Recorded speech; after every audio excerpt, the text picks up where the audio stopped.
back to the fence, and that's gone. There it is. Ace to win the set.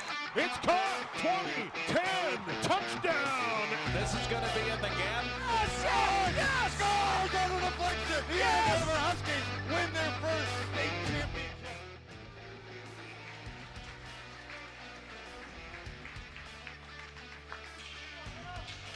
From the Andover Arena, it's the home of the Andover Huskies tonight.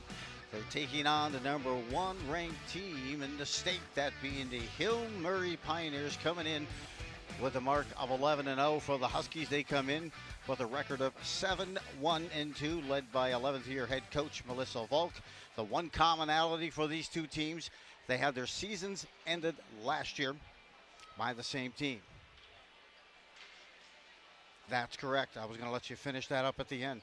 But a chance here, as both of these teams, great programs, and a chance here for them to kind of kick it into gear. You have a new head coach, is actually a dual head coach for the Hill Murray Pioneers. They took over about 3 weeks before the season began, and head coach is John Pohl, along with his wife, Chrissy Pohl. Those names are certainly familiar in the hockey industry and in the sports world as well. Chrissy Pohl was actually Chrissy Wendell, of course, a Miss Hockey Award winner while playing in Brooklyn Park. And for the Gophers, and of course, John, extensive time, about 8 years in the NHL as well. He is the athletic director at Hill Murray, and they've done an excellent job here, getting the team off to an 11-0 start for the Pioneers. They're in the black uniforms and the green trim, and we're underway as both of these teams come in and find this as a fast-moving season and love to play at a fast pace. Thorson now picks it up along the far side, skates it down low. Looks behind, stopped behind the net. We'll get you caught up on Grace Zahn, who's in goal for the Pioneers. She is a stellar goalie as well. Unable to hold the zone that time. Reaching for it was Mac Jones, and unable to do so. Forced back the Huskies. They'll reset in their own end. Delich gives it up. Tried to bring it out. Rolled off her stick. And now here they come back in front. A shot turned away here. And another opportunity that's drifted back out beyond the blue line and back to center ice here for the Pioneers. Pioneers try to bring it in. The Huskies challenge at the blue line. There's Kaylin Mumm up near center ice. Kicks it right back to Mumm again. Mumm, a senior defense, on her way to St. Thomas University next year. They take her talents there, along with the top player as well for Hill Murray. And that, of course, is Chloe Boreen. Boreen comes in with 14 goals for Hill Murray, 8 assists. Last season, she put up 40 goals and 22 assists. Again, she'll be playing next year at St. Thomas University. As I mentioned, both these teams had their season ended last year by the same squad, Gentry Academy. A loss in the section final for Hill Murray dispensed their season. Another ice whistle here on the Huskies. Huskies come in with this record of just not only 7-1-2, but they have the scoring punch in which they've outscored opponents 55-12. Meanwhile, for the Pioneers at 11-0 have outscored their opponents 61-9, including 21-3 in the first period for the Pioneers. A chance here, maybe an odd person rush, looking to trying to stretch. It's Egler. Here's a shot, the pad save, control off the rebound, circling back in the own end and trying to work it back up ice. There you saw Wyant. One and done there for the Huskies. Good pressure, good setup that time. Put it right on the stick of Engler, and Engler had her shot kicked out to the corner. Right now, Hill Murray tries to bring their own pressure. They'll hold the zone. Far point here. The left side, Senden. Senden sends it back behind the net. Huskies will try to regroup, and they take possession on the breakout. A clean breakout here, and Andrews has it. She'll dump it in. Right on goal and making that save is Grace Zahn. That'll give us a great chance to talk about Grace Zahn, the goalie for Hill Murray. She comes in with a record of 9-0 this season, 1 shutout, and a goals against of 1.02. Even more impressive was her record last year. Last year, Zahn posted a record of 24-1 with 10 shutouts and a goals against of 1.23. She will be playing at Dartmouth next season. Shot outside the face-off circle, far side, deflected back in, holding. There's Mackenzie Jones with a bouncer, makes the pad save. She leads the team, does Jones, with 9 goals on the season, including a hat trick in their last game against Blaine. 14:20 remaining here, first period. No score between these two high-powered teams. A chance now as Hill Murray comes in and dismantled on a nice defensive play there. Coming over to help out was Courtney Little after some good pressure coming in by the top scorer in Boreen. At the half wall, it's deflected now just beyond the blue line, settled up, and defensively Brownhausen sets up. She is in 8th grade. A lot of poise, says the coaching staff, the polls, and said she stays poised throughout. You'd never believe she was in 8th grade. Taking and pushing ahead now, deflects back behind the net. Getting there first will be Scootman. Scootman tries to work it up. Huskies get a chance there, and a one-timer. Engler looking to dial up a goal, and it just misses the net. First to the puck on the far side is McQuay. She continues to trap. Drops it back, far point, deflected. This will roll on goal, and Zahn will make that save. Grace Zahn, the senior goalie for the Pioneers.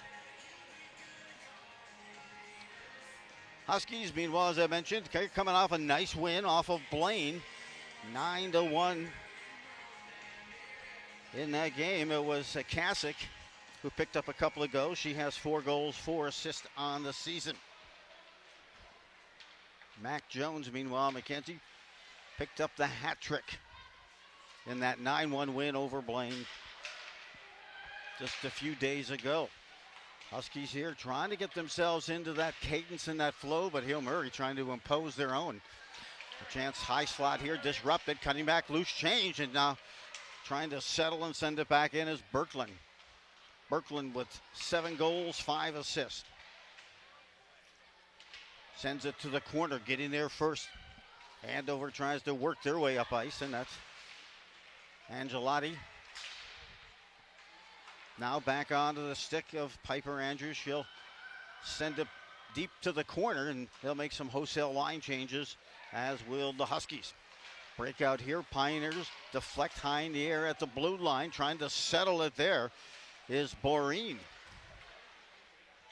Huskies send it to that far point, but not quite out. It's back behind the net, giving chase. Boreen will get there first. She's so dangerous with that puck. She can dish out dimes like no one's business and also find the back of the net in a hurry. Thorson comes over to help out and tries to clear the zone, unable to do so. A bouncing puck there, hops the stick of Thorson, but back behind is Gertis, and Gertis gets it out near center ice. Carrying back in now, here's a chance again for Chloe Boreen, and she loses the puck at the blue line. This one was waved off on the ice. Trying to hustle back to beat the pressure there from the Huskies, and doing so was Brownhausen. Now again, here's a pressure in, deflected off the stick. Carrying in was Engelhardt to the corner, now back the other way. Here comes the Huskies far side, making a push. Here's Olsen, drop pass. Here's a wrister over the top of the net. Unable to connect on a nice drop pass that time was McQuay, and with 11:19 to go here in the first period, no score.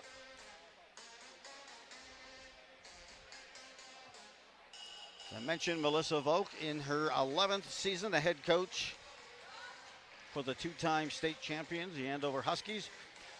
She comes in with a career record of 213-73-6. Huskies have been dialing up some pressure here early in the first, unable to get one by Zahn. Deflects, holding the zone. There's Mumm to Engler. Engler whistles one.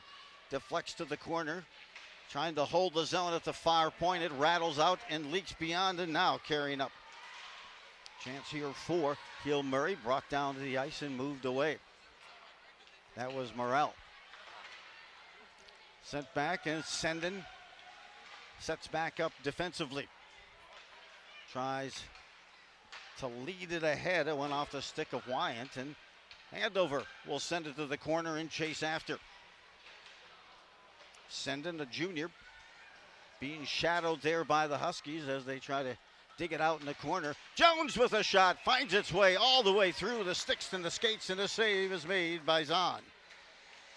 Great pressure again, and I'll tell you, Jones has a gift of being able to snap off the wristers. Has a heavy, heavy slap shot, but very meticulous in finding that puck and navigating it through skates and sticks to find it on goal consistently. Hill Murray on the breakup.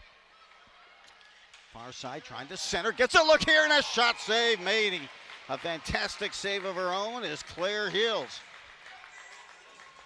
Hills comes in with a record of 6-1-1 and a goals against of 1.35. There you get a look at the sophomore. 420 minutes logged and 3 shutouts on the season. A save percentage north of 900 at 905. Trying to lock it up and slow that puck down to bring up support. The Huskies there. They turned it over. Neutral ice, poke checked away there off the stick of Breen. Off the board. Carrying in. Now a chance. Hill Murray. Dipsy-doos around. Tries to sweep a backhand underneath. And they score. A goal is scored on an excellent second effort by Hill Murray. Goal was going to go to Emily Pohl. The freshman comes up with her 14th goal of the season. That was all effort. She battered away by the defense. Was on one knee, continued to scrap after it, and finally was able to slide that just either 5-hole or below the pads of Hills. So Hill Murray jumps out to a 1-0 lead here with 9.5 to play in this first period. The freshman Emily Pohl picks up her 14th goal of the season. We'll check in on the assist as McQuaid tried to carry it in and rule off her stick and went right on goal, and Hazan used that stick to send it back behind. Clamping trying to get that puck free, and now Andover has it. Angelotti whistles it in. Good pressure, trying to sustain that pressure. Cutting in that time was Gertis. She sent to the ice, and the puck came free. On the transition, back the other way come the Pioneers, and jumping out to freeze the puck just below the face-off circle is Hills.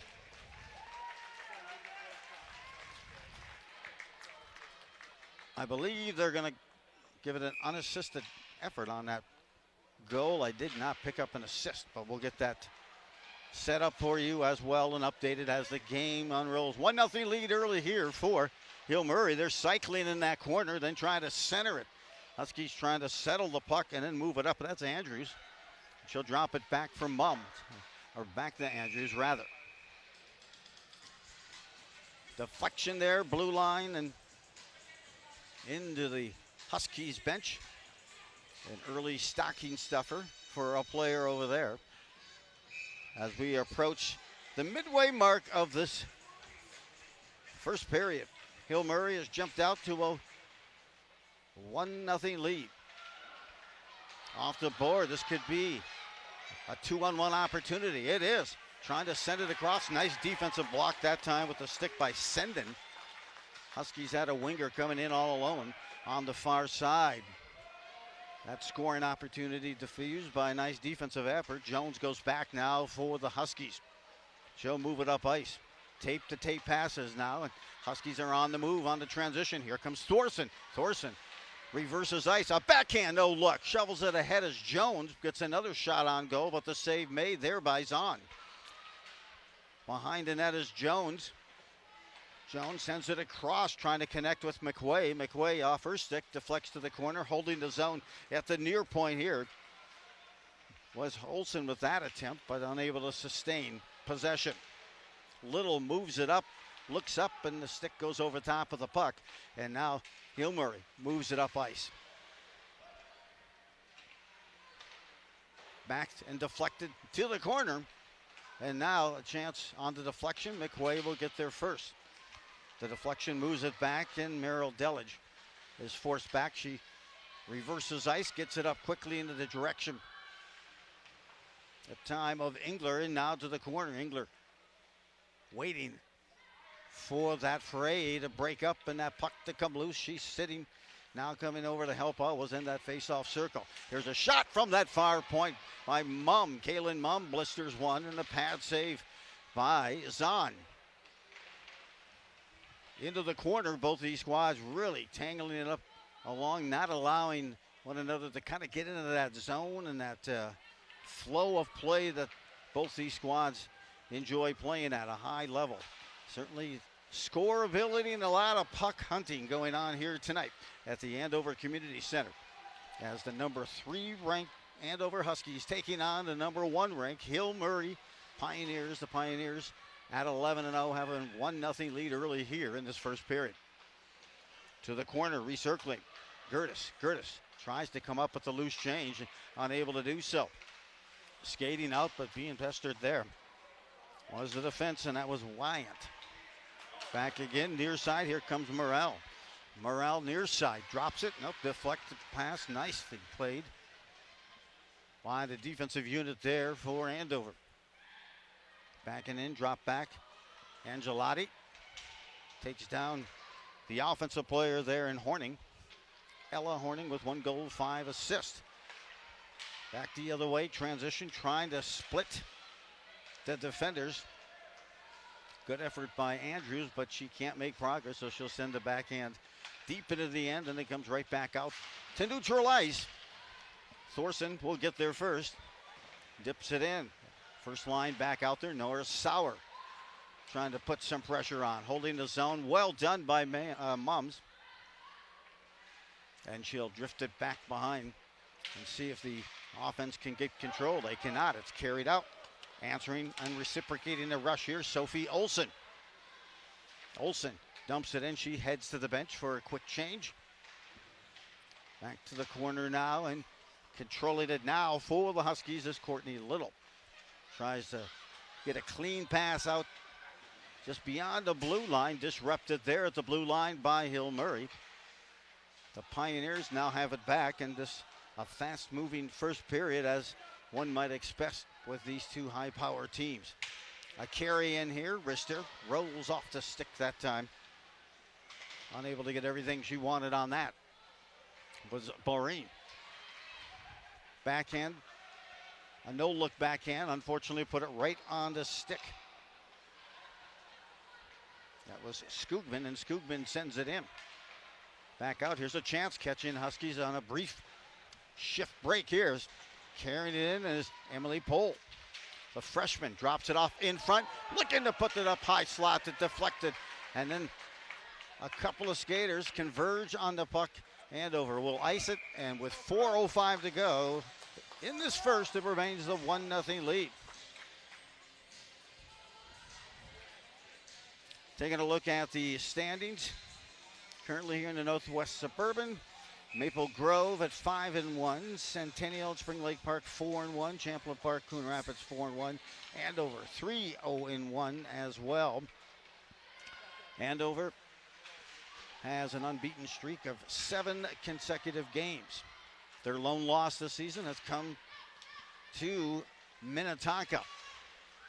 Now navigating through a quick wrister. Oh, good stick work, and I'm not sure that made it on goal, as there was some traffic in front, but Engler was determined. She was determined to get that wrister off.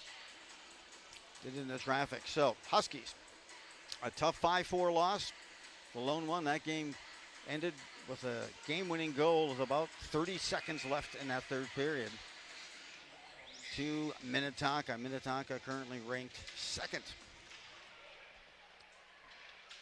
in the standings and the state rankings, of course, through Let's Play Hockey. Deflection. Zahn does not allow that puck to see the light of day and smothers it. As I mentioned, Grace Zahn, the goalie for the Pioneers, 9-0 this season with 1 shutout and a goals against of 1.02 and a save percentage. Spectacular. .959. Faceoff comes just to the left of Zahn in the Hail Mary end. Huskies control. Angelotti here with a blast. This one just beyond the reach of the glove hand of Zahn. Momentum takes it up. Here comes Bahrain, ever so dangerous. Bahrain carries in. Shot from the dot. Nope, fans as it's bothered to the nice defensive play there made by the Huskies defense to not allow her to get that shot off. Certainly challenged. Jones comes over to try to help and dig it out for Andover. Now a backhand by Olsen. Gets it back to center ice through the neutral zone. Controlled here by Casey Senden. Senden with the pass, puts it right on the stick of McQuay. McQuay sends it deep. Pioneers again under the direction of John Pohl and his wife, Chrissy Pohl, doing a phenomenal job. 11-0 coming into tonight's contest. A shot on that time again by the freshman Emily Pohl. She has a lone goal here in this first period. A chance, and the Huskies will get there. Here comes Sauer on a breakaway. She tries to go stick side, and a pad save made there by Zahn. Good hard wrister that time by Nora Sauer, and she got 6 goals, tried to make it 7 on that breakaway. Mum on the backhand, heads it up. Dillage could not connect on that secondary pass and whistled for the offside are the Pioneers with 1:54 to play. Take a look here at the save by Zahn on that breakaway by Sauer as Sauer picked it up, raced it, hit the Jets, came in, had the good look, and there you can see she tried to go stick side to beat Zahn. Zahn got that waffle pad on it, stayed with the technique, and deflected it to the corner after a pad save. Now moving in, a chance for Bahrain, getting down to make that block. Well done that time by Little. After the shot by Bahrain, could be a 3-on-1 opportunity here for Andover if they can get there first to the corner. They have it. Cutter in front that time. Little coming back to sweep and try to get a stick deflection at a shot that came near the blue. 1:20 to go. Huskies pressuring and taking up another level here. They keep moving that puck around. McQuay, here's a loose shot, stacking the pad, and making that save was on. Back to the front, held at the far point, another shot back near the front. Here comes Little, winding one up again, gets through, glove save, deflected enough off the glove, so it caroms back here, and we're going to get ourselves an icing with 1:02 to play here in the first, and the Huskies are knocking on the door, just have not been able to get it by the all-so-gifted Grace Zahn, senior goalie for Hail Murray on her way to Dartmouth after the season. And last year she posted a record of 24-1 with 10 shutouts and a goals against of 1.23. Drafted back down to the corner here. Thorson there first for Andover. Sauer again reverses the backhand, reciprocates the effort back to Thorson.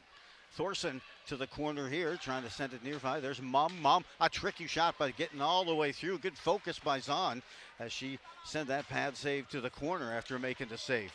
Holding the zone by Mum, but the pressure continues by the freshman Emily Pohl. Emily Pohl back again, tried to set up a teammate there. That was diffused by a nice defensive effort by the Huskies. Controlling.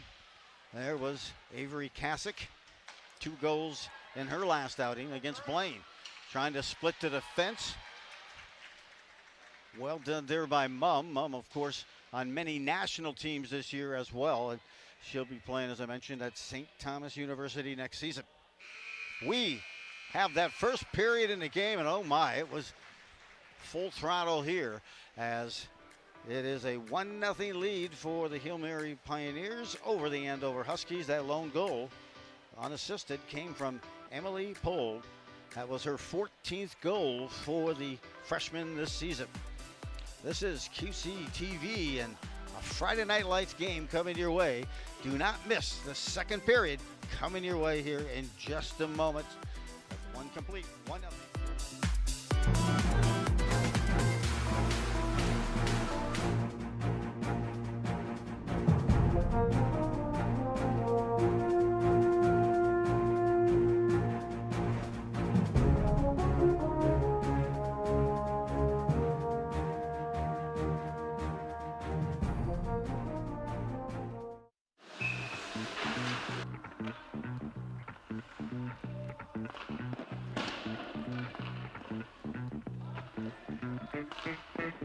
Logan Sivak. I am the varsity girls head coach here at Anoka High School. You know, with this team, we have a fairly young team. We only have 3 seniors this year playing varsity. We're very junior heavy, and a lot of those juniors have been able to start since their freshman year, so they're bringing a lot of experience. And I think that experience that they're bringing is just really something that's going to help our younger girls that got into the program this year develop. So we have a very close-knit group that I think just is really going to be able to trust and feed off each other as we get into the season. We had a couple of key seniors departure this year, but 2 of our highest scorers are returning this season, which is awesome. And then we have a senior goalie this year. She's been able to start for the last 2 seasons, and she's really looking to make a big impact her senior year. And then we're lucky that we also have a junior goalie that can fill in for her as well, that also plays stellar, and we're just feeling really good on the back end. And if we can put some pucks in the net with our returners, we're feeling pretty confident about this year. So this year I'm so excited just to create a better bond with the teammates. It is my last season, so I'm just excited just to spend these times with them and kind of cherish every moment that I have with them, and just kind of creating a good community around the locker room and the team. I'm hoping to leave the team with just a bunch of good energy, knowing that I'll be watching them next year, just kind of keeping the motivation going throughout the season. And then just kind of keeping the love for the game. It does get hard throughout the winter, but just trying to keep up the good energy going. I think a personal goal of mine was just trying to be a good role model for the teammates, especially for the freshmen coming up. I want them to know that they have a person to look towards to, and yeah.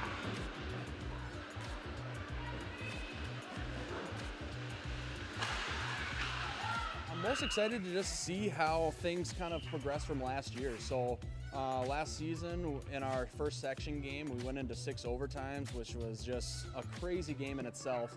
But I think just the way that we finished out that year and everything that we put into it, you can kind of just feel a different buzz this year with the girls kind of feeling like, you know, after that, they just are really able to compete and ready to go. I think that they feel like there's some unfinished business, and so they're really excited to get things going this year.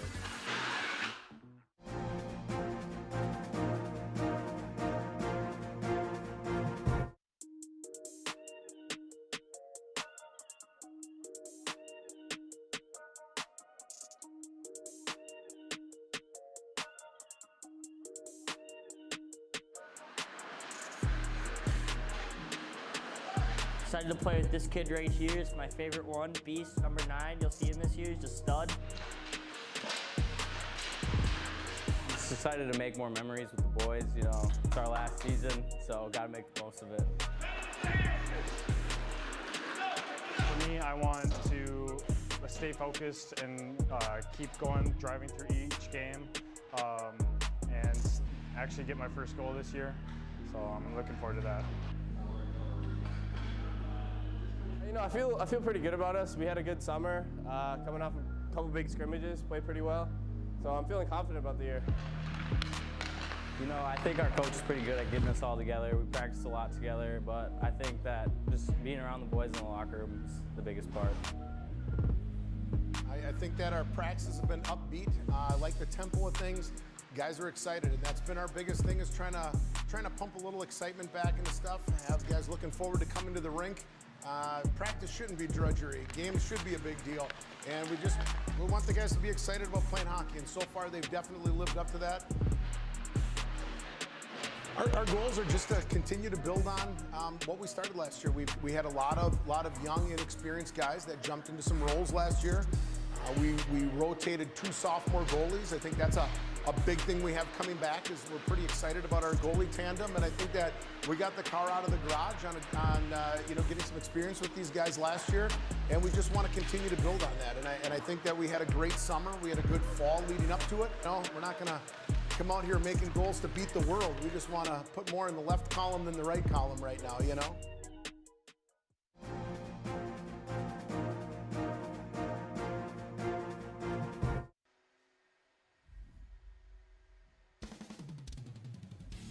Thursday night from the Andover Community Center, it's Northwest Suburban Boys Hockey. The Andover Huskies are hosting the Champlin Park Rebels, and Husky goalie Cash Cruitt with a nice save off Brent Solomon from the Rebels. No scoring in the first period. Second period, loose puck comes right out to the stick of Keaton Coe. The sophomore puts it right past Evan Whipple. Evan Whipple in net for the Rebels, makes a nice save on Ben Dahl.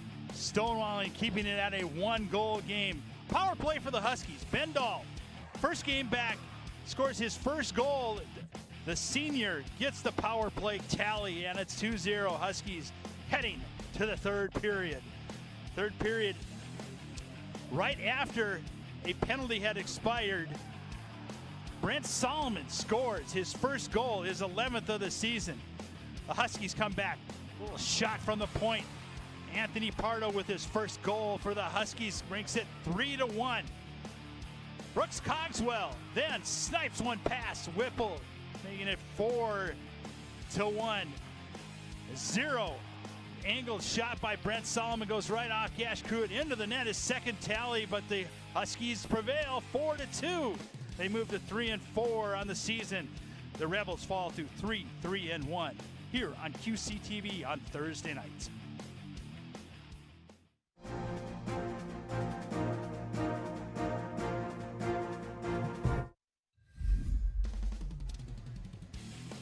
It was Tuesday night lights at the Andover Ice Arena as the Huskies played host to Rogers Girls High School Hockey. Both teams battled at it.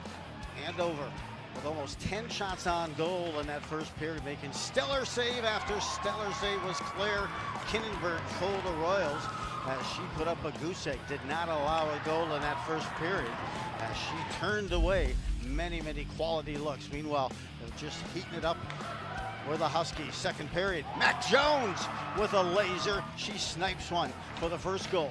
And coming back, a deflection in front, the quick hands. Good job by Ella Thorson to flip that top shelf, put it with a peanut butter, and the Huskies are then up 2-0. Mums, the word. That's right, Kaylin Mums with a hard wrister, and that buries it back of the net. The Huskies took a 3-0 lead into the third period. Rogers continued to come back, but some great defensive play to defuse some breakaway opportunities by the Huskies defense as Rogers continued to try to score on a couple of different opportunities. Here late in the game, another look turned once again away by the Rogers netminder. Meanwhile, Andover decided to close the game with a couple of late goals. There's a nice dish by McQuay to Gertis, and then later on, McQuay is rewarded for a previous great assist and gets a goal to make it 5-0 for the Huskies. The Huskies now move to 5-1-2 on the season.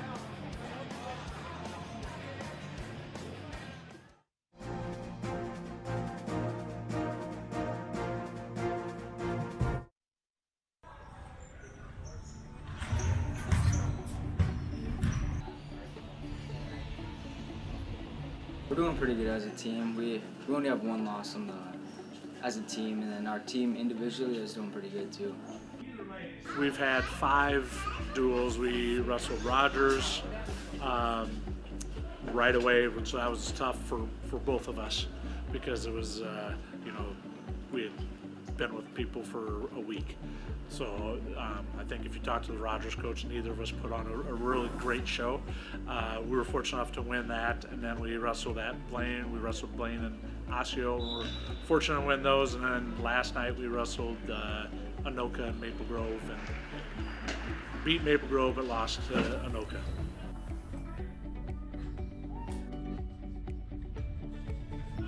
I look forward to all of them. I think now we're finally to the point where we're a little bit relevant. Last year was the first year that we beat Anoka, so obviously that's pretty fun for us. And 2 years ago was the first time we beat Coon Rapids. So I think we're finally getting to the point where it is a rivalry.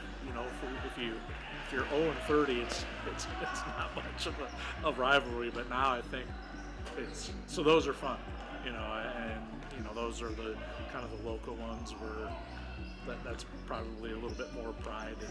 But I would say any team in the district is probably the ones that we look forward to the most.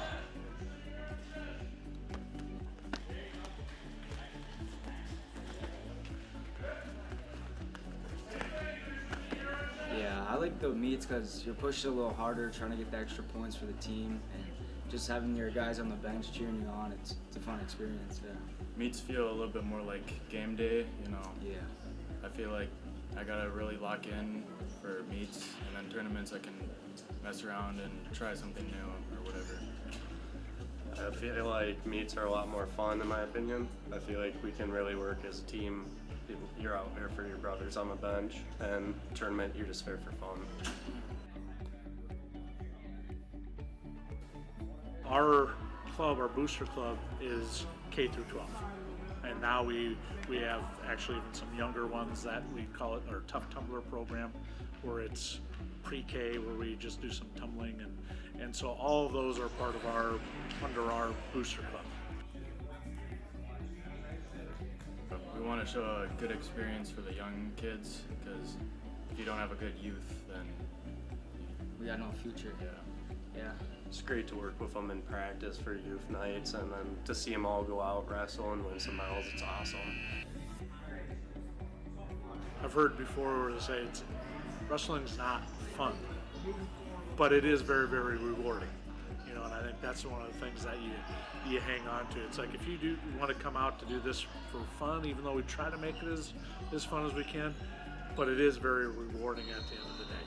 You can really accomplish something kind of individualized that you can't get in some of the other sports.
We keep people and pets together.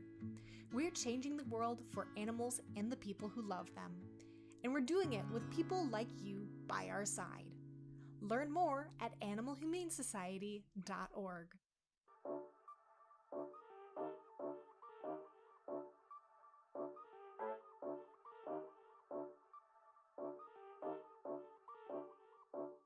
Wins and losses aren't our only measure. It's, how can we get these young guys to be the best versions of themselves on and off the court. From the players' perspective, their team goals is, get better, win as many games as I can, try to, eventually get to that ultimate goal of getting to state and winning state.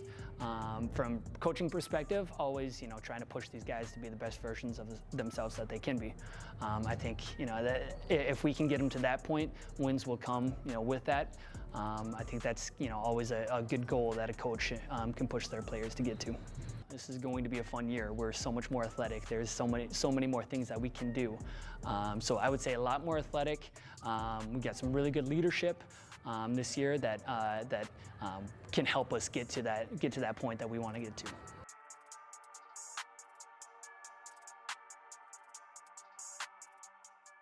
My greatest strength is hustle and just keeping positivity. People have told me that before, and I really just like to encourage everybody else. I'm really excited to see how we can do. We've got a lot of new guys this year, a new team. I really want to see how well we can bond together, and I think we have a really good chance of doing that. Goals this season are just, honestly, I want to win more games.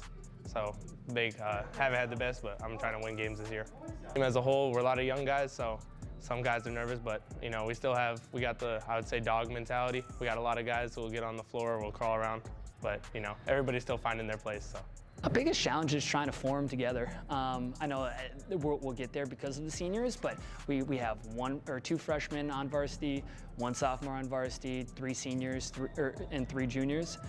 So trying to get all those guys to mesh with each other when a lot of them haven't played with each other before. So I think trying to have that team chemistry would be one of the biggest challenges.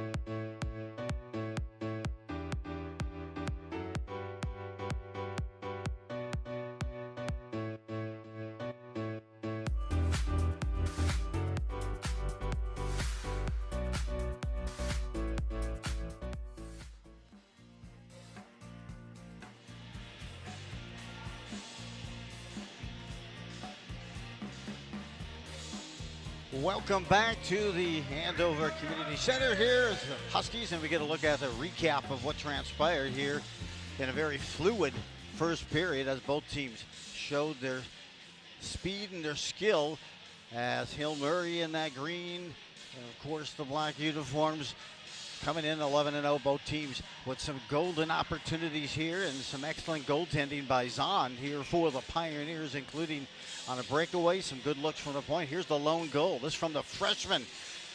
Single effort that had 2-3 times the effort as well. That's scored by Emily Pohl. Pohl, her 14th goal, and here's a breakaway for Sauer on a look. A good waffle pad save there, stick side by Zahn. So shots on goal at the end of this first period, 11-3 in favor of Andover. Where it really matters, the goals. Hill Murray with a 1-0 lead as we begin period number 2. These two teams have met a series of times previous to tonight. In fact, last year, it was Hill Murray that took home a 2-1 win. Andover then countered back in 21-22 with a 3-2 win. That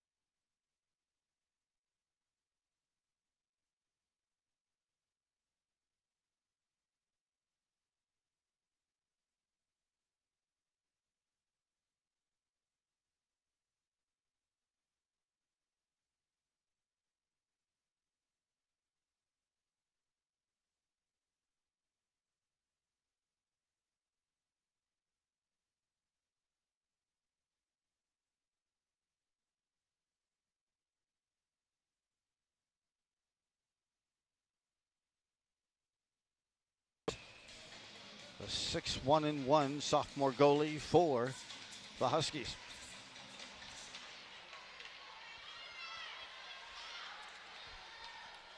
Out through neutral. Huskies apologize for some technical difficulties there audio-wise, but we are back in front. Huskies trying to mount some additional pressure here as they start to bring a series of lines and some pressure. Holding the zone, Mum gets it on the backhand, lofts it near the face-off circle.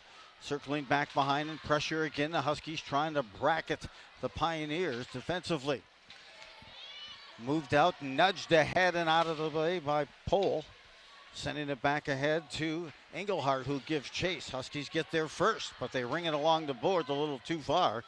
And that's going to allow the defense that time of Berglund to get back for the Pioneers, but the Huskies keep bringing through some speed and layers of pressure.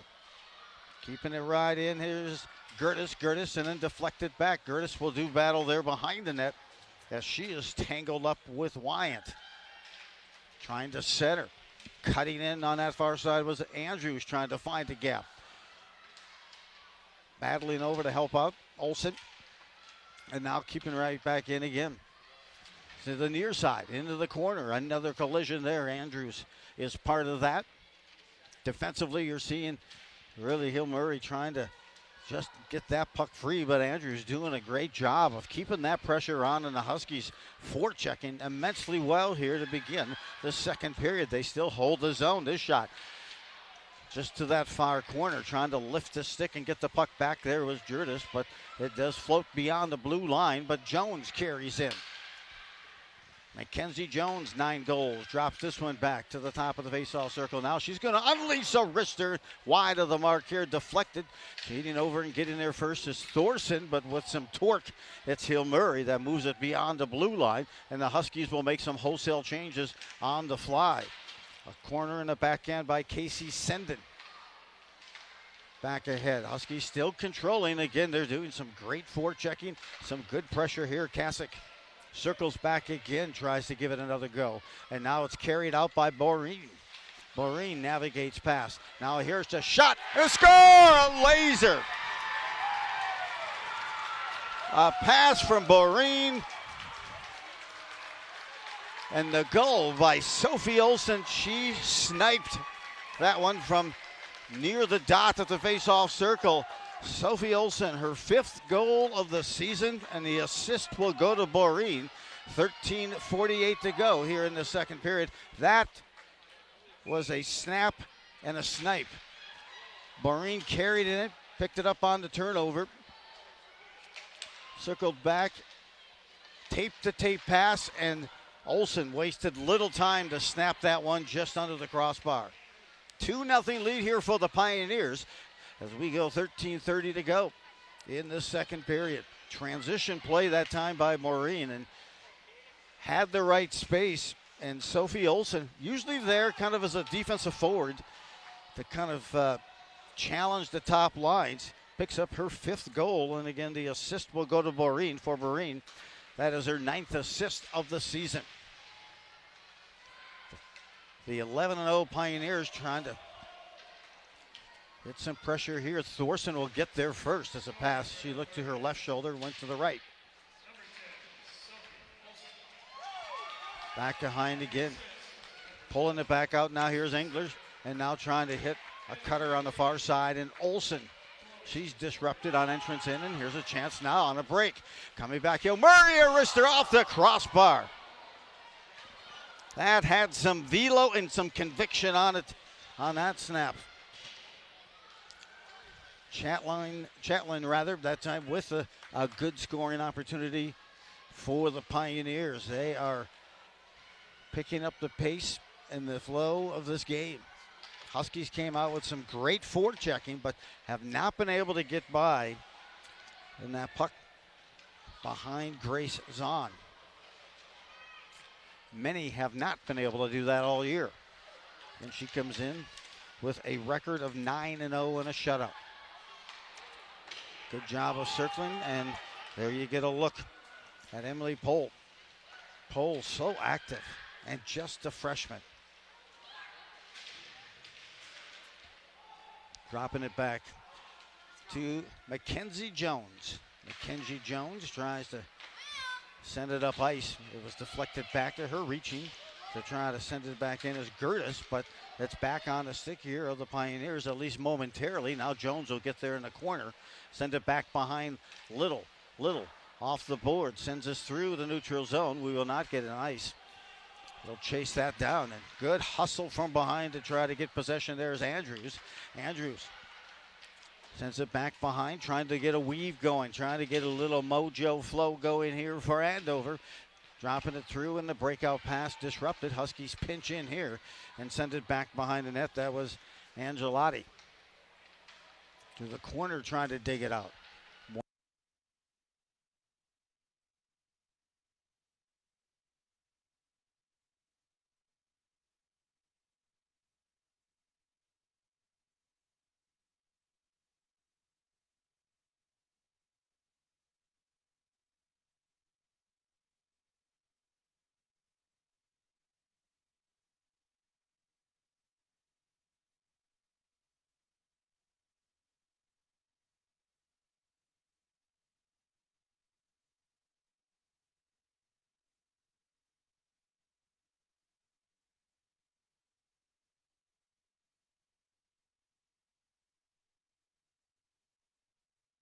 zone. And Senden is being shadowed closely by Sauer. Sauer gets it back again. Over skates. Pressure to the corner. We're going to get our first penalty of the game. A roughing penalty has been assessed. But 10-25 had been a clean game up until then, at least penalties-wise. And Avery Kasich will pick up the penalty for Andover. So we'll get a chance to see both of these teams display their power play and penalty kill.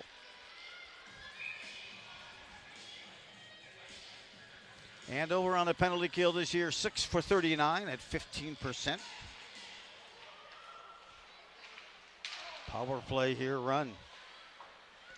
Power play proficiency 18% here for a chance there going through as for Hill Murray. That shot went 5-hole and almost hit that far post as it went between the pads of Hills. 1:35 to go here on the power play for Hill Murray as they are going to try to extend their 2-0 lead. One goal in the first, one here in the second. Senden carries in for Hill Murray. Set up, player advantage, moving it quickly over is McClay. McClay just a freshman as well. Deflected off the stick at time of Pohl. And Pohl now carries it in, gains the line. Drop pass, almost connect, coming in on a trail opportunity that time was Top. That's deflected back. Now 50 seconds left on the power play for the 11-0 Pioneers. Huskies get control, send this thing length of the ice. Zahn comes out to greet that puck and tries to move it up. They miss on a pass. They'll wipe off any icing. Jones gets there first and sends us back length of the ice. Zahn makes that step behind the net. Good pressure now. Huskies trying to get a shorty opportunity. Jones. It's ready. Back to the bench now on the penalty kill unit change. Dropping pass again. There's Olsen back out in front. 10 seconds left with the player advantage here for Hill Murray. Shot from the dot here. Glove save. Flash into the leather. Hashtag FTL. Glove save made with traffic around Hills. She could ill afford a rebound because they were ready to pounce on any biscuit that they saw in front of them. 8:28 to play, and here's another look. Shot from the dot. That time from Brownhausen. Hausen, just an 8th grader. 1 goal, 5 assists on the season for the Pioneers. Nice save with all that traffic around by Hills. Successful penalty kill for Andover. We are now beyond the midway mark of this game. 8:15 to play here in the second period. It remains a 2-0 lead for the number 1 ranked team. Currently, the Hill Murray Pioneers 11-0. Pinching in now. Good play by Mums as she tried to just center out in front, but good stick work that time by Senden, and Senden moved it up ice, and now here's a chance again for Hill Murray. They seem to be first to the puck many times here this evening. Change here, deflected off the glass. Trying to send it in again was Andrews. Piper Andrews, a sophomore, has the puck back on her skates. She couldn't redirect it to the stick to pull the trigger on a shot, but Jones puts a backhand near the goal. Zahns gets there, puts it right on the stick of Thorson. She unleashes a shot and a pad save. Kick to the corner here. Sauer tried to get there, splitting the blue liners that time was Hill Murray, forcing Little back, and now Little's whistled for the offside as she carries in with 7:09 to play in the second period. 13-7, shots on goal, still in favor of Andover.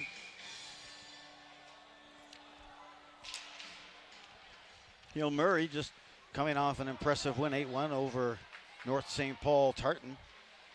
That was on Wednesday. 4 goals in that game for Boreen.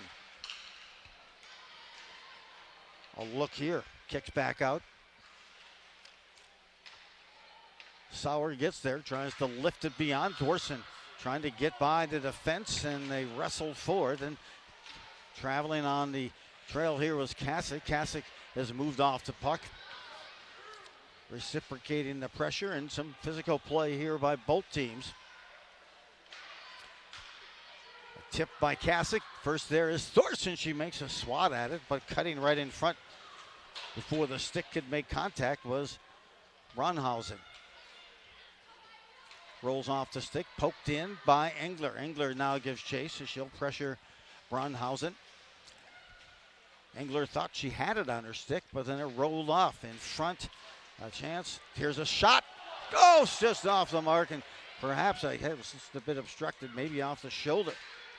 Huskies trying to get that buzz back on again. Engler circles in the near corner, kicks it to the near point. Here's a wrister trying to hit the cutter coming in that time, and that was McQuay, but she could not connect. It hopped her stick.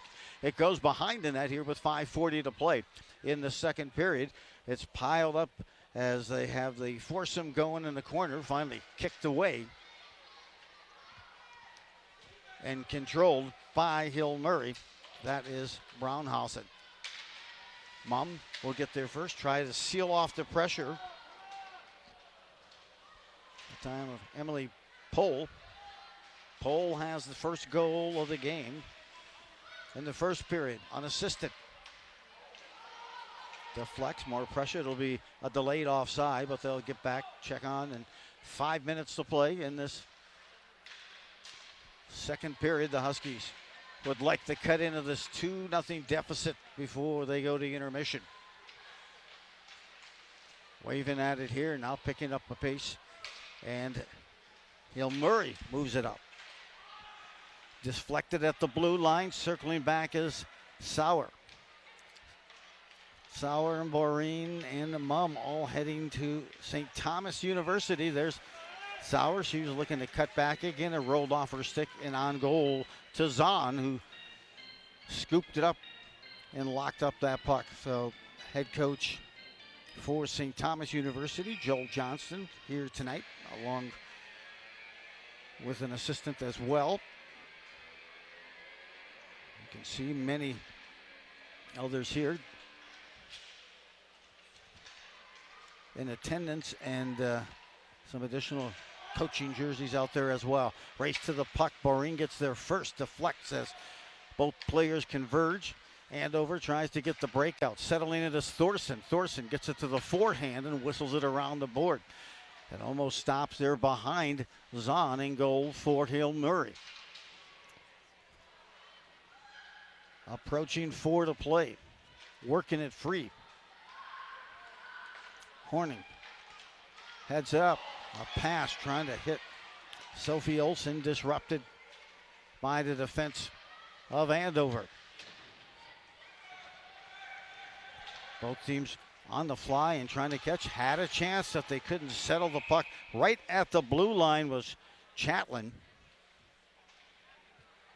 And J.C. Chatlin tried to bring that puck down, which was around her hip. There was no one around her. But as a result, she could not, and icing was the call. She couldn't put contact on it. 3:45 to go.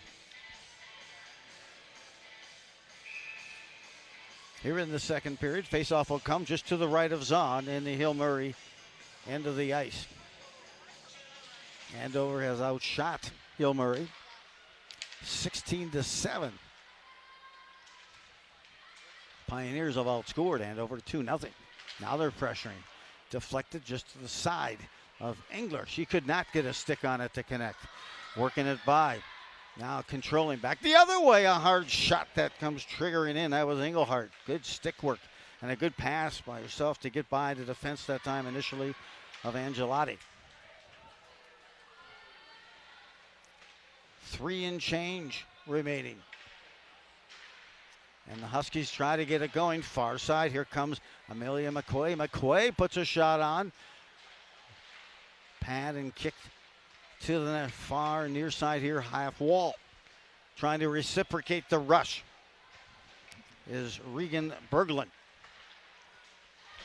Behind and unable to hold possession and back again is Casey Senden. She is so solid defensively back there for the Pioneers. Cross ice, trying to hit back door. Oh, a beautiful pass. That came the way of Morrell and almost hit that cutter coming right behind on the back door in an attempt to hit Regan Berglund. But she just missed. She was stretched as much as she could. Tape-to-tape pass. And again, an attempt to extend the 2-0 lead for the Pioneers.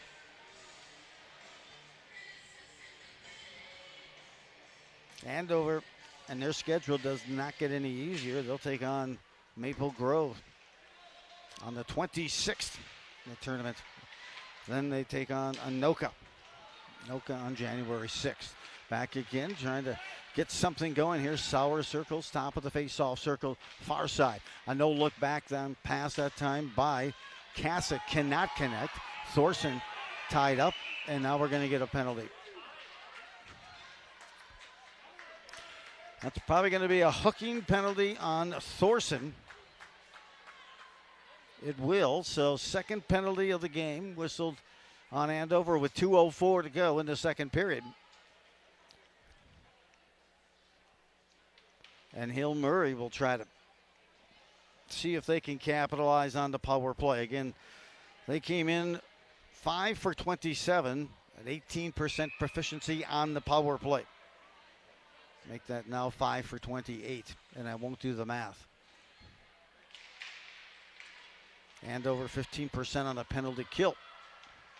2 shorthanded goals, maybe a third on a backhand here. A chance to try to do something with it, but backhand couldn't quite get the zip she want, but Hannah Olsen got the shot on and almost a Tempens on. Easily gloved that save, as you can see it there. Is well gloved, controlled. Technique-wise, she is just solid and appears to be in the right position all of the time, or at least most of the time.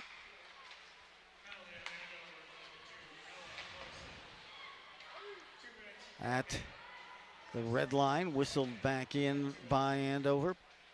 90 seconds left with the player advantage for the Pioneers. Jones was shadowed there by Emily Pohl. Pohl, as an 8th grader last year, scored 9 goals and had 19 assists.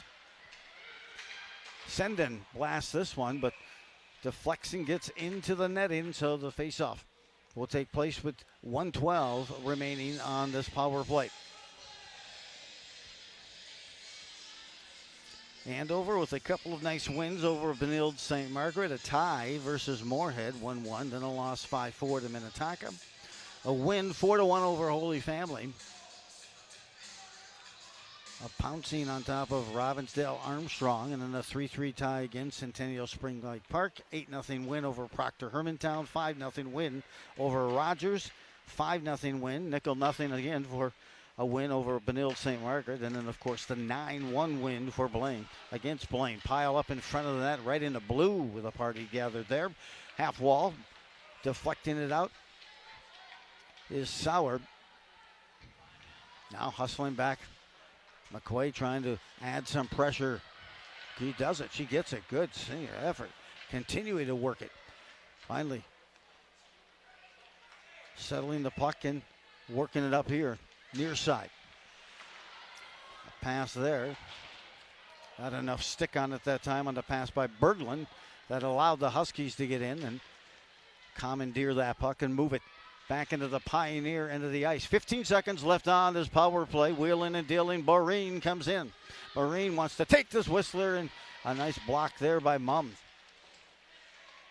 To the corner on a deflection. 5 left on the power play. Holding the zone. Senden's going to send this right on goal. Stick to the near corner by Hills. Goes from one side to the other side, and the end of the period comes to an end, as does the power play opportunity for Hill Murray, but not without Hill Murray putting up another goal.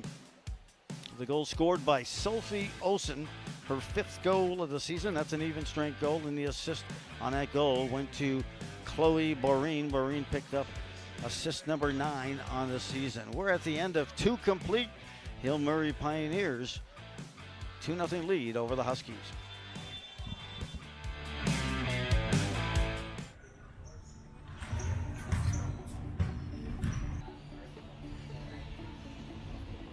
We're doing pretty good as a team. We only have 1 loss as a team, and then our team individually is doing pretty good too. We've had 5 duels. We wrestled Rogers right away, which that was tough for both of us because it was, we had been with people for a week. So I think if you talk to the Rogers coach, neither of us put on a really great show. We were fortunate enough to win that, and then we wrestled at Blaine. We wrestled Blaine and Osseo. We were fortunate to win those, and then last night we wrestled Anoka and Maple Grove, and beat Maple Grove but lost to Anoka.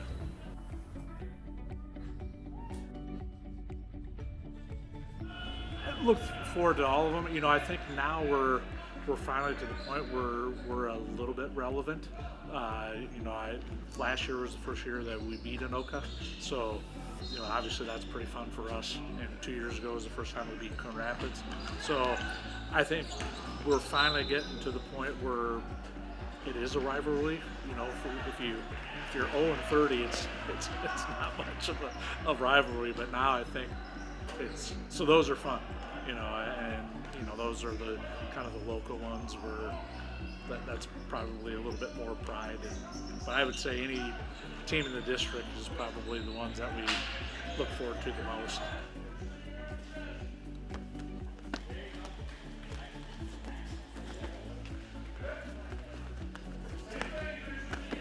Yeah, I like the meets because you're pushed a little harder, trying to get the extra points for the team, and just having your guys on the bench cheering you on, it's a fun experience. Yeah.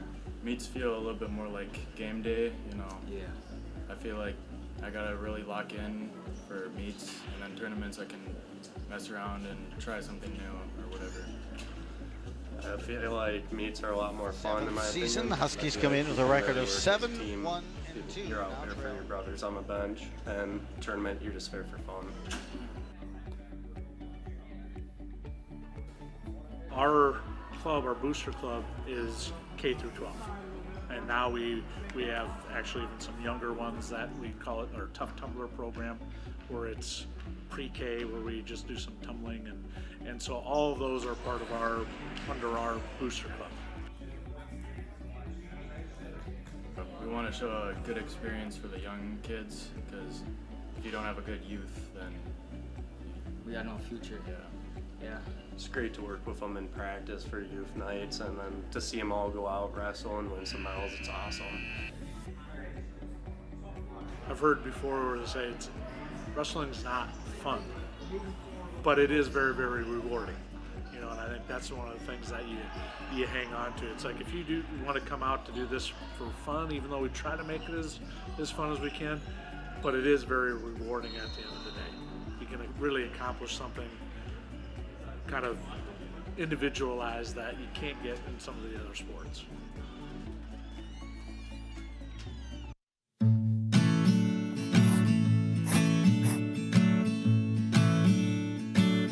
Well, my name is Holly Pounds, and I'm the Director of Organizational Development here at Choice. And at Choice, really, we envision a world in where everybody of all abilities leads happy and fulfilling lives. And the way we help get to that vision is by creating partnerships and programs that enrich people's lives. Have fun with us!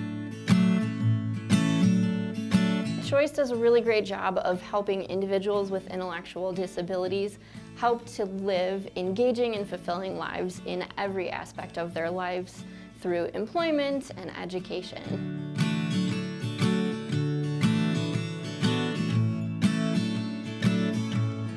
Come exercise with us. Come work with us. We have all of these great services, and great services need great employees. So we really want to invite people who are enthusiastic and passionate to come work with us. During this whole pandemic time, of course, we've struggled with our staffing much like other industries, and we're really looking for people who are creative, who are passionate, and who really want to have a fun and a very rewarding work environment to come and work with us. Thrilled to be working at A Choice because not only do we help the participants that we serve live out their dreams, but Choice does a really great job of helping the employees live up to their full potential and help them engage in things that they're interested in as well. I'm calm. I'm great with us.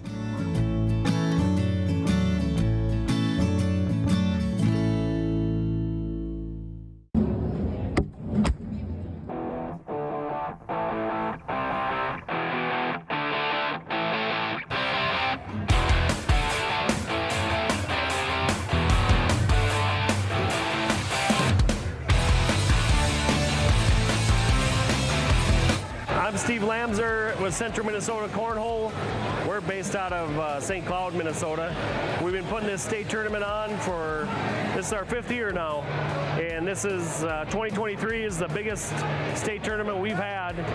Yesterday we had 306 singles, battling it out for a $1,500 prize for first, split into several brackets. We pay out way down in the field, so any competition level can come to the state tournament and have a possible chance to win some money. And today we have 196 doubles teams, which is the best turnout we've ever had in the history of the Minnesota State Cornhole Tournament.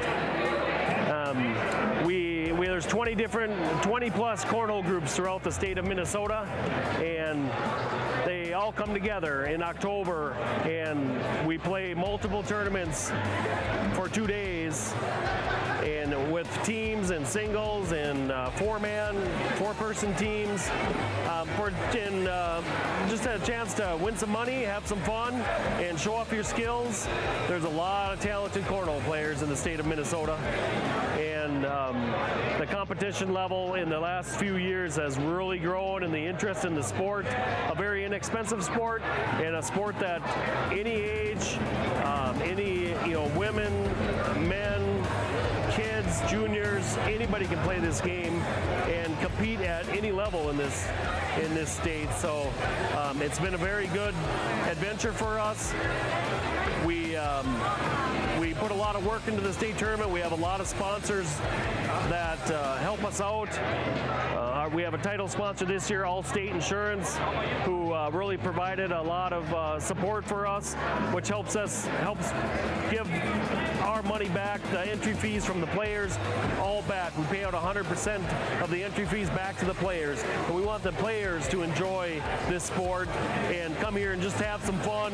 And the Minnesota Cornhole groups and the people that play are such a great group of people, and really encourage other people to join the sport and play and have fun and enjoy themselves.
Club started 2 years ago and was basically inspired by my own children to have a club at the school that I knew that they would definitely like, as they're not that into sports and things of that nature. So I wanted to create something that I know my family would like.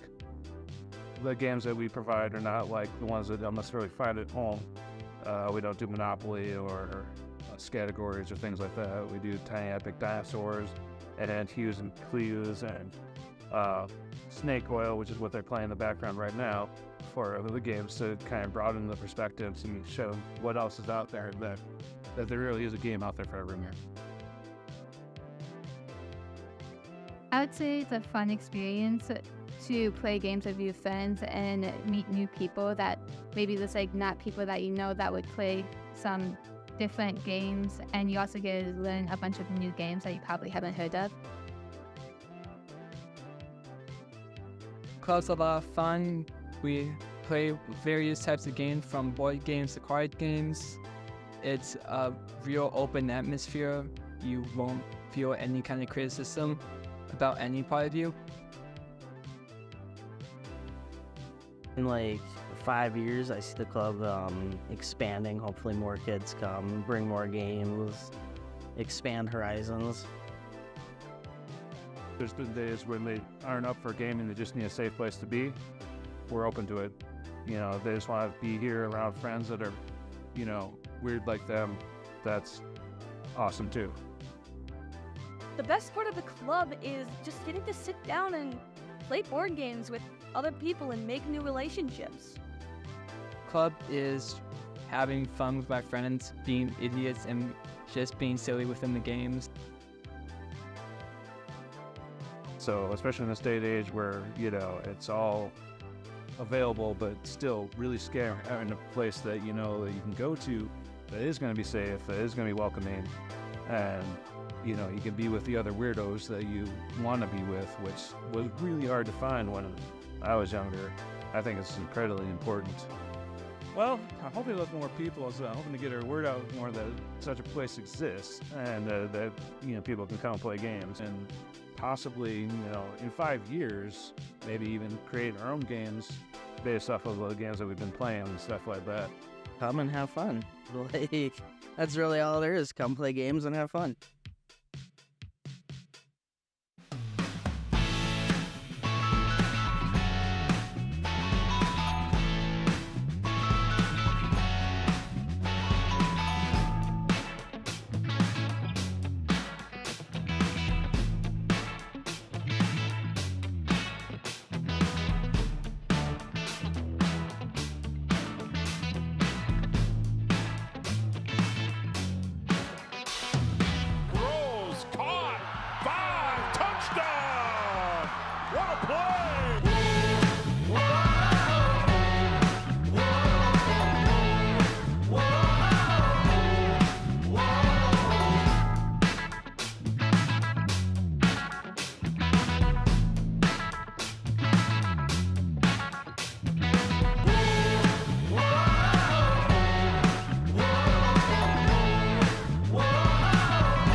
Was the morning after snowfall before the plows arrived. Not a person was out, they all stayed inside.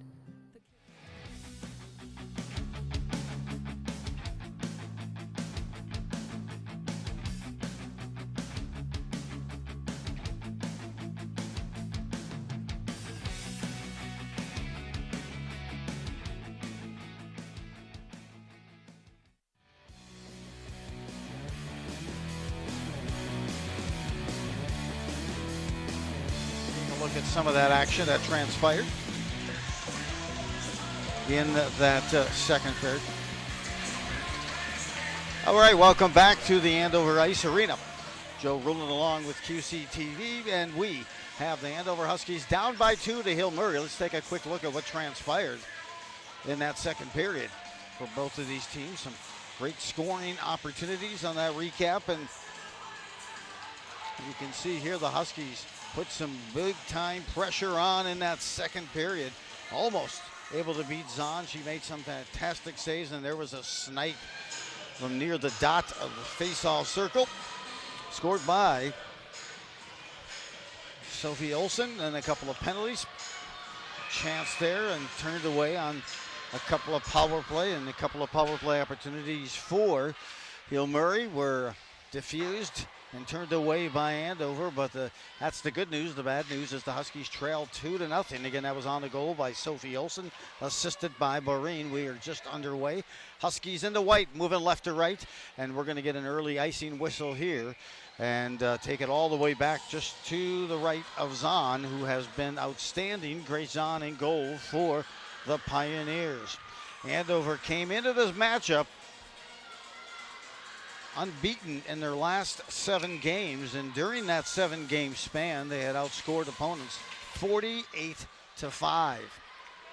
Tonight, Hill Murray, the number 1 ranked team in Class 2A, has shown just why they're 11-0, trying to make it 12-0 with some great speed and some execution, good passing as well, and when they've had a chance to put it away, they have. Also, some excellent goaltending. There's a snipe and a wrister that time by Kasich. She was near the end of her shift, and this one is out of play, sent over the glass, and the face-off at 16-11. Head coaches again for the Hill Murray Pioneer squad took the job about 3 weeks before the season started. Natalie Darwitz, who was slated with another person there to be the head coach, she ended up taking the GM job with this new PWHL, Professional Women's Hockey League, where she is the general manager of the Minnesota-based team, which will start in January. Kicked aside and move it along. So Chrissy Pohl, along with John, took over, stepped in, and they've done a tremendous job now at 11-0. Into the corner now. Andover trying to work their way out. Hill Murray does just enough to disrupt and not allow them to get into the flow. Circling back now, put on the stick of Mum. Mum trying to get something going. She will follow the puck in deep. Now circles back to the near point. Trying to tie up in that corner, Hannah Olsen with one of the Hill Murray players, and it's a defender in Brownhausen. McClay also playing well defensively for the Pioneers. Far point, it leaks out here. A wrister straight back. One shot, two shot, another shot. Trying to hit the 5-hole. Loose puck, still a whistle now finally goes in Andover. With a barrage of scoring opportunities there and a great pad save, one after another. Zahn said, I cannot let that puck get behind me, and she hasn't all night.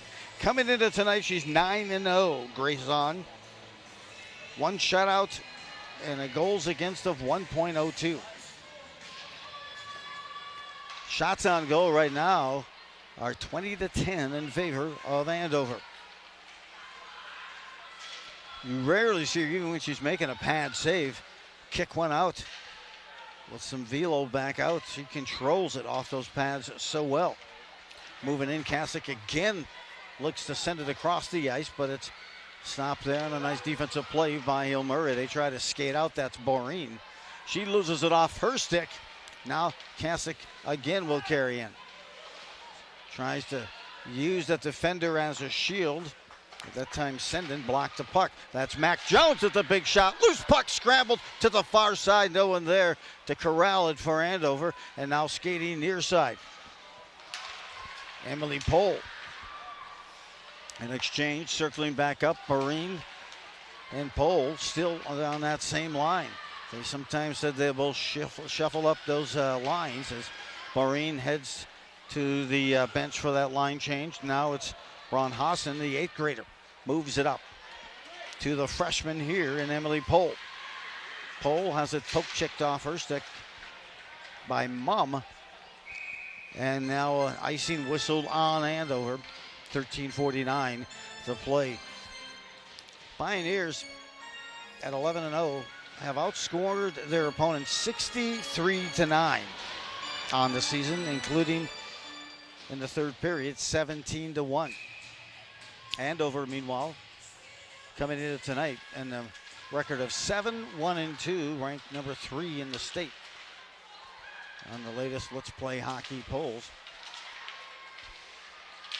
At 7-1-2, that outscored their opponents 55-12, now 55-14 as they trail here in the third, 2-0. Hill Murray tries to pinch in, send in there. Gathered again on the backhand. Hill Murray, outlet pass, misses everything. That's going to draw a whistle and an ice on Andover. 13-19 remaining. Taking a look at the rankings here with Play Hockey rankings. The girls Class 2A. There you get a look. Hill Murray 11-0. And of course Minnetonka. Minnetonka has defeated Andover 5-4. Hill Murray defeated Minnetonka 5-3. And we're going back at it there, but you got what you needed to see for now. Thanks for that graphic, and we're back at it as Andover tries to cycle out of their own end here, but having trouble connecting on the outlet pass. The initial one send in is shadowed there by Kasich. Loose puck picked up by Jones.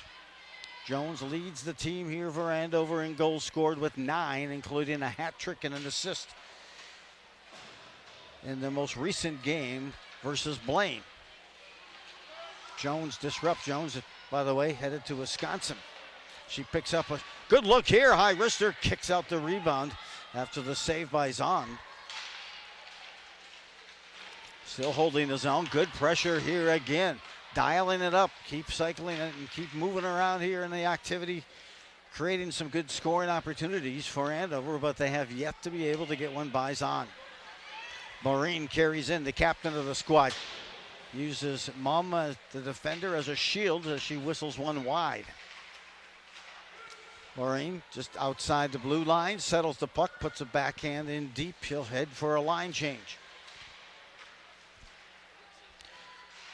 Kicking back in, pinching in defensively. Braunhausen to try to hold the zone, and she does. Thorson trying to move it out, but colliding and converging on the puck at the far point there. Hill Murray and Andover forced to send Lake to the ice for another ice. 11:48 to play.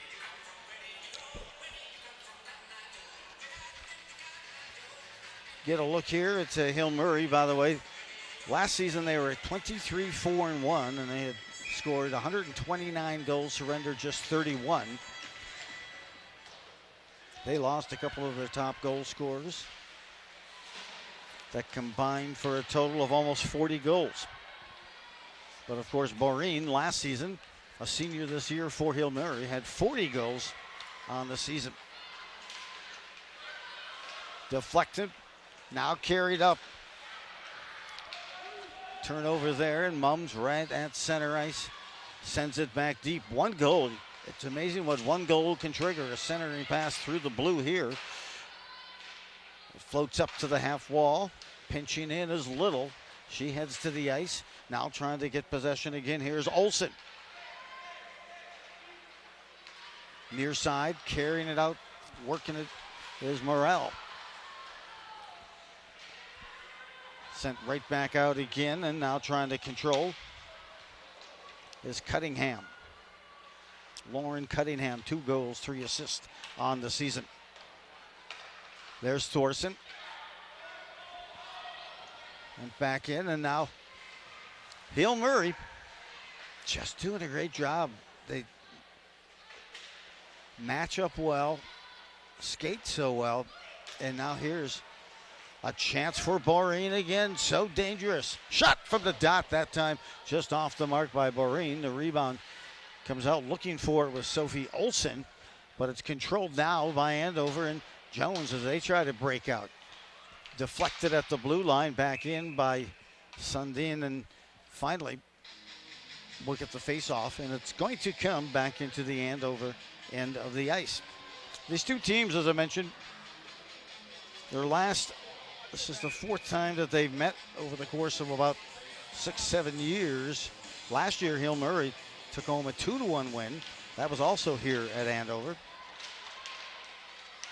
We'll get the other scores from the previous meetings as well. Next break. Stoppage of play anyway. That doesn't happen much with these two teams on the ice. Deflects to the corner. Another pinch-in effort here by Hill Murray. And Braunhausen has it now on her stick. Deflects, drops up, and McQuay had a look now. Another turn and fire that hit traffic, and Huskies look contentious to get it outside the blue line. What speed and cycling in. Impressive play here so far by Hill Murray. Long pass once again does not connect. We'll get ice. That puck will come back into the Andover end of the ice. Meanwhile, as I mentioned, they'd met last year, 2-1 win for Hill Murray. That was here at Andover. Meanwhile, in 21-22, Andover was down 2-0 at Aldridge Arena. Came back to win 3-0. And then in 2019 and 2020, it was Hill Murray who took home a win. A good shot here and a save, leveled up, squaring up nicely on that was Hills.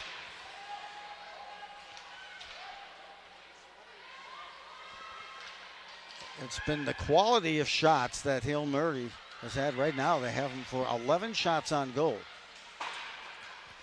Near the goal, Zahn brings that puck back in closer to her and ties it up for the faceoff.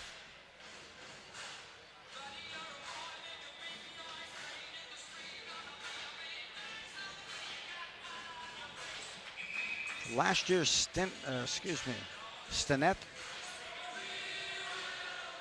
and Boreen scored the goals for Hill Murray to get the win over Andover. Zahn was also in goal for that. She stopped 31 of 32 shots. She stops that shot as well, as we are now edging closer to the midway mark of this third period, and we're there. Tie up. Now trying to cut in front. Sophie Olsen. Just everywhere. She has it behind. She also has a goal, a snipe in that second period, which extended the lead from 1-0 to 2-0. Now here comes Thorson. Thorson reverses ice in the corner, puts a backhand, getting a stick in to disrupt just enough. There's Sophie Olsen. A carry in here, whistled. Fully offside is Hill Murray. And speaking with the coaches again for Hill Murray, the Poles, I just asked him, hey, is there a player that just sticks out to you? You've seen her play before, but not until you coach her do you notice what she does. And they both said Sophie Olsen. She is phenomenal. A full sheet player. She's tagged with trying to slow down those top lines. And she's playing her first year of center. And just an outstanding player. She has a goal tonight, by the way, her 5th of the season, and we've just seen her involved in so many aspects of the game here for the Pioneers. They also said it helps to have a goaltender at the level that they have in Grace Zahn. In fact, on their penalty kill this year, they've only allowed 1 goal.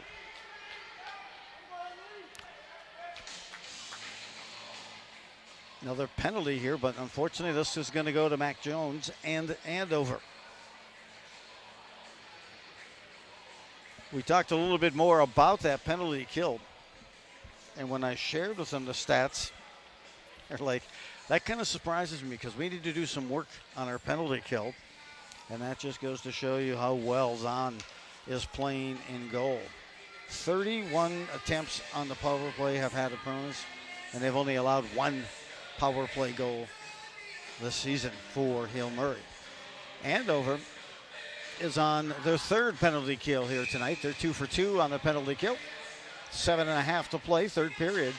They got to find a way to shut this down and then start getting some momentum flowing. Here's a shot slot. Boreen deflects. Nice save there by Hills. Boreen has it again at the far point. Let me get it around back to Boreen at half wall. Andover gets there first, works it along the boards and back to center ice. McClay has it there. Addie McClay, a freshman. And now carrying in is Boreen again. Near point, set up there by Sendon. Sendon cross ice, a big blaster and another glove save. Another hashtag FTL, flashing the leather. Wow, Hills gloves that, and the key thing, no rebound. Secured it. Wristed so hard, it probably just stuck in that glove, but a nice play, good position, good technique there by Hills. 1:15 left on the power play here for Hill Murray. They'll send to the corner. Now back out, recircling in the corner. That was Emily Pohl. Back out, sending. Tried to hit a cutting Emily Pohl. Emily Pohl scored the first goal of the game in that first period for Hill Murray. For her, that was her 14th goal of the season. 50 seconds left as Senden sets up the power play and engineers it from behind the net. Losing the edge and taking down Olsen. Now back to Sowers. Sowers going to skate in. She wants to put her wrister on, but she's tangled up and bracketed there by a couple of the Pioneer players. 30 seconds left. Now back on the stick is Horning. Horning back again, drops this one. Here's a wrister trying to send it over the top. That was Berglund. Deflection now. Andover gets possession, but not out. Able to hold the zone. That was Olsen. Back again to Olsen. She engineers from up top. Drops it down below, this time to Berglund. Back at full strength, successful penalty kill. Huskies 3 for 3 on the penalty kill here this evening. This shot just off the mark. Kasich will get there, try to glide. She collides there. And that's in the corner there with Braunhausen. Andover along the midboard. Good hustle. Continuing to be first to that puck. Horning gets there and then whistles it back before it gets outside, holds the line. And now back again, more pressure as they continue to just buzz the net and near it. Not necessarily shots, but taking some time off the clock. Post power play is Hill Murray. South of 5 minutes to go. Coming up also for Hill Murray. On the 27th, they'll be playing Lakeville North. And then again, January 5th, they'll start back up. Grand Rapids Green White. And January 6th up at Proctor Hermantown.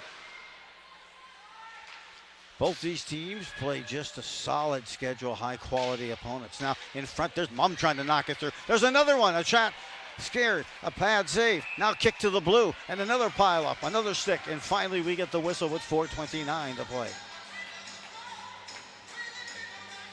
Trying to chip and chisel that way, a puck, anything to get it by Zahn. You're going to need traffic in front of her on a hard wrister or a very precision-like. There you get a look at the pile-up in the blue. Persistence, the key word there, but strong play by Zahn. Holding the zone, far point. Whistler here misses the net. Works it back out, Little. Puts a pass right to Sauer. They're going to say offside as the whistle comes, and the faceoff will come just outside the Hill Murray blue line in front of the Hill Murray bench.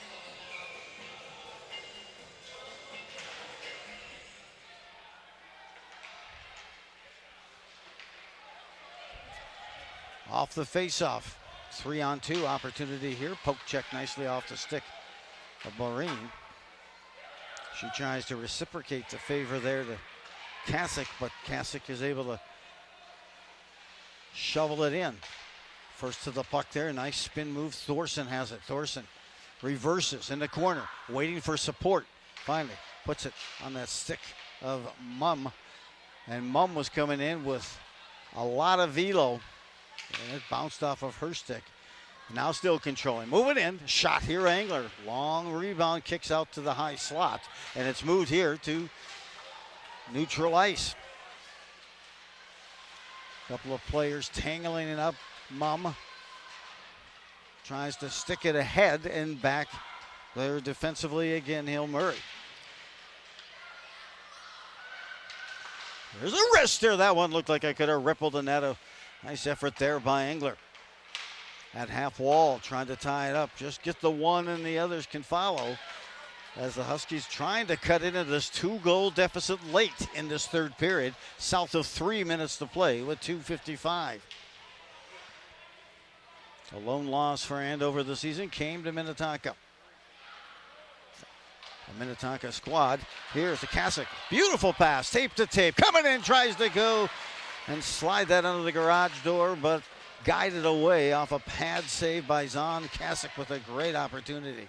It was a beautiful outlet pass as well. Tape to tape, unable to convert.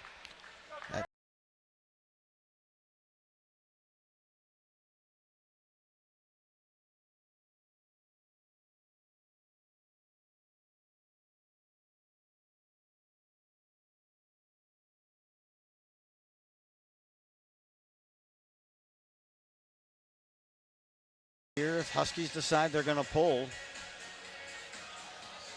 Mills because, pull Clear Hills, the face-off will take place in the Hill-Murray end of the ice.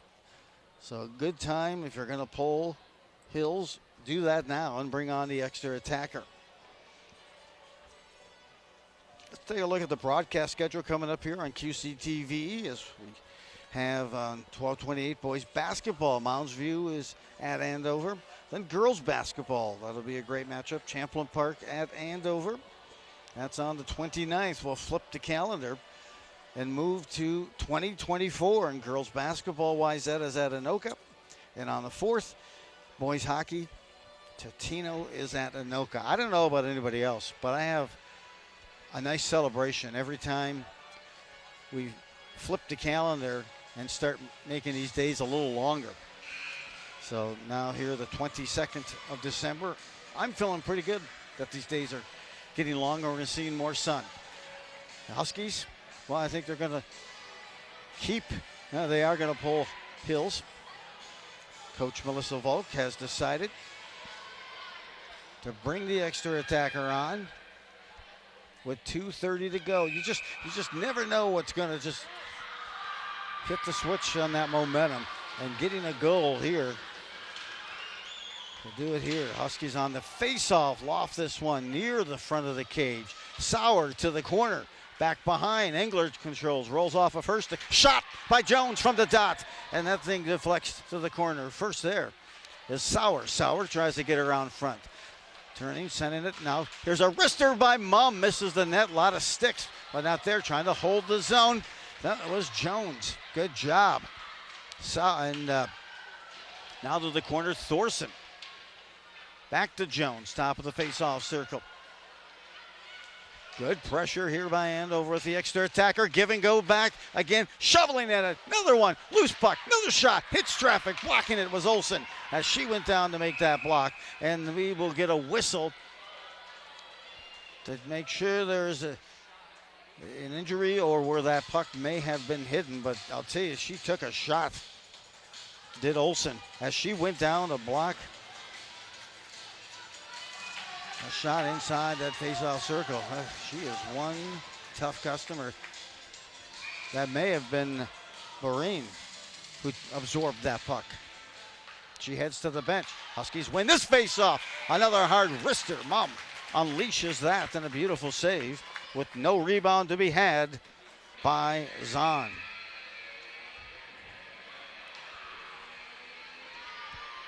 .138 extra attacker on. The net is empty for Andover.